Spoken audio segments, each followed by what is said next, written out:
Thank you very much. I think before I start, I should say we've had an Air Force colonel bring a step up here 3 times for the vertically challenged of the Margaret Brent Award winners this year. And I consider myself one.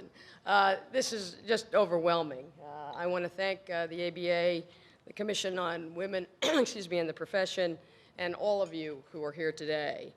Receiving this high honor and to be in the company of my extraordinary sister honorees, present and past, is truly humbling. You know, I'm always struck by how very lucky I have been in my career, family, friends, and professional colleagues at both my law firm, Debevoise & Plimpton, you have to say LLP now, LLP, and at the United States Attorney's Office. The only places, as you could tell perhaps from the video, that I have ever worked other than clerking right out of law school.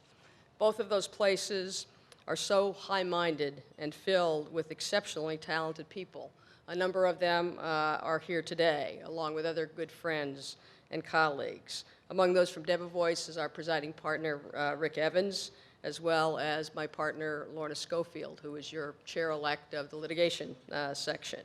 Give her a hand. And I also must add that my all-women's great race team is here today. Even though the great race is being run in Auburn, New York today, they've chosen to be here with me today instead of there, but we will win it next year.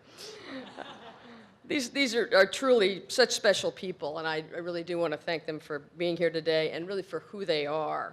I also want to specifically recognize and thank my good friends Michelle Hirschman, Karen Scher, Sarah Moss, Judge Barbara Jones, my partners Barbara Robinson and Mary Beth Hogan, Pat Hines, Lynn Cunningham, Marvin Smilon, and Judges Lisa Ridgway and Nancy Atlas for sponsoring and supporting me for the Margaret Brent Award. All role models themselves, all extraordinary as people and professionals. I also want to, and I don't do this enough, especially thank and acknowledge my husband, John White, who is currently the Director of Corporation Finance at the SEC, and who through 38 years of marriage, just 2 fewer, I think, than another marriage we heard about, has supported me in absolutely everything I've done and ever tried to do. So thank you, John. And also, I want to acknowledge my brother, Carl Monk, who is here today. He is the outgoing Executive Director of the Association of American Law Schools. And among the many other things he taught me, I'm the kid sister, he taught me about baseball and how not to throw like a girl. Maybe I shouldn't say that here, but you'll never know how important that's been in this male-dominated world we live in. Finally, I want to thank my parents, who are not here today, Ruth and Carl Monk, for whatever they did or didn't do, so that it never occurred to me that there was anything I couldn't do or couldn't be, so long as I worked hard and had the skills to do it. You know, when we think about women in the legal profession, there's obviously been a tremendous amount to celebrate. There have been sea changes of progress. We've celebrated some of it today in a wonderful fashion. And as we sit here today, we're thankfully far away from the place and time when a male friend in quotes, and colleagues of one of the prior recipients of the Margaret Brent Award, Sandra Day O'Connor, remarked, "It's too bad Sandra isn't a man. She would really go places." Well, I guess she and many other women in the profession have long since proven themselves and quieted the skeptics.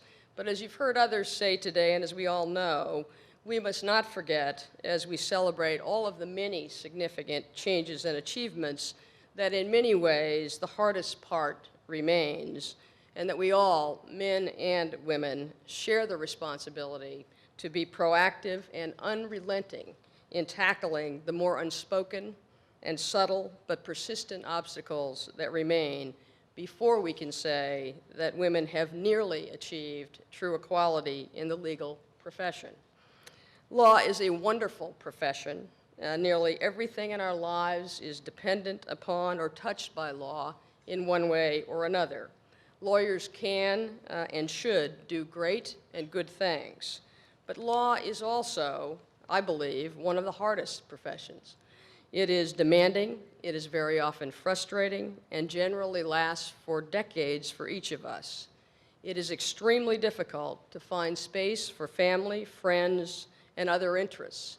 And let's be candid, and to borrow a metric from the Olympics, the degree of difficulty for women is greater, and likely always will be.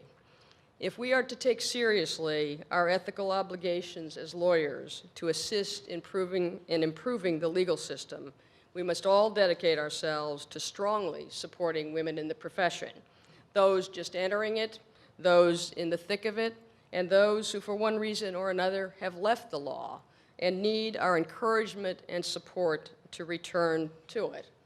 I am biased, of course, but I hope no one in this room, at least, would disagree that women have immeasurably enhanced and enriched the legal profession, the public, and the clients we all serve.